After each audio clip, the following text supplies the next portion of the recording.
On a quiet night in May 2009, Michael Jackson, the king of pop, spoke in a voice that was both haunting and heartbreaking. His words, recorded by his personal physician, Dr. Conrad Murray, painted a picture of a man on the brink of collapse. Jackson, who had captivated the world with his music and stage presence, was now a shadow of his former self. His dreams of building the world's largest children's hospital, and his deep-seated pain over his own lost childhood, were mixed with a desperate plea for help. "I'm asleep," he whispered, a chilling final note in a conversation that would later be scrutinized as evidence of his declining health and the questionable actions of those around him.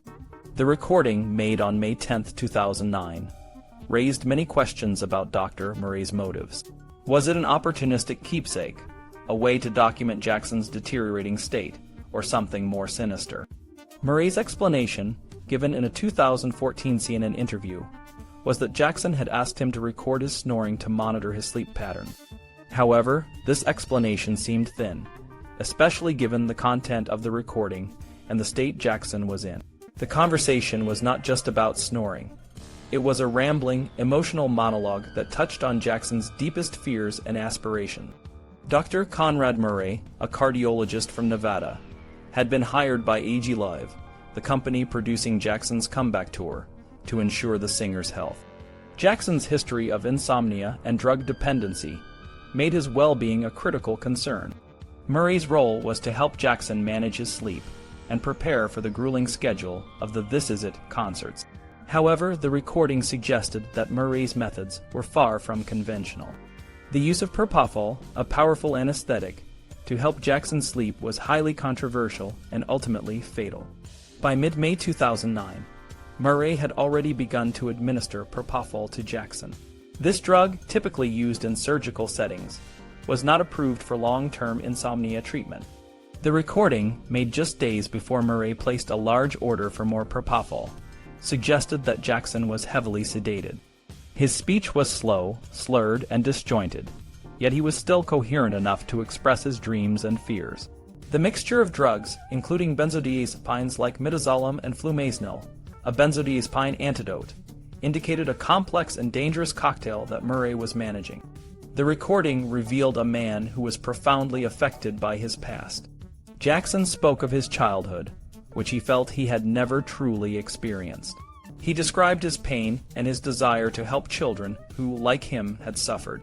His vision of a children's hospital with amenities like a movie theater and game room was a poignant reflection of his own unfulfilled needs. Jackson's words were a plea for understanding and a testament to his enduring compassion, even in his darkest moments.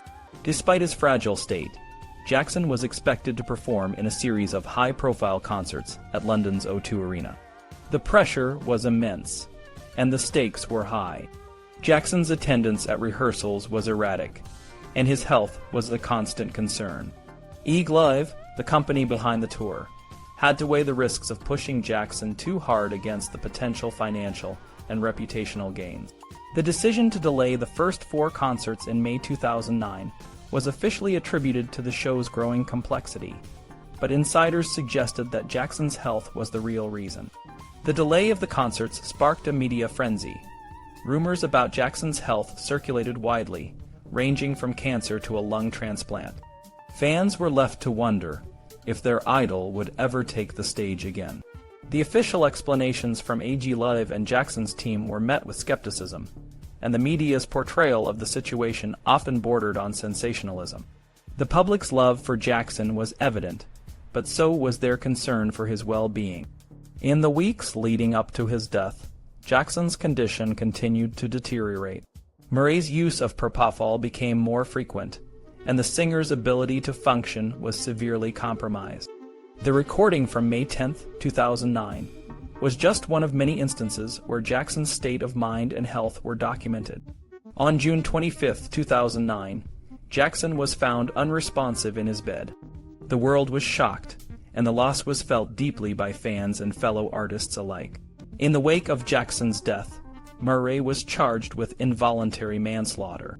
The trial, which began in 2011, brought to light the controversial practices that had led to Jackson's demise. The recording from May 10, 2009, was a key piece of evidence, providing a glimpse into the final months of Jackson's life.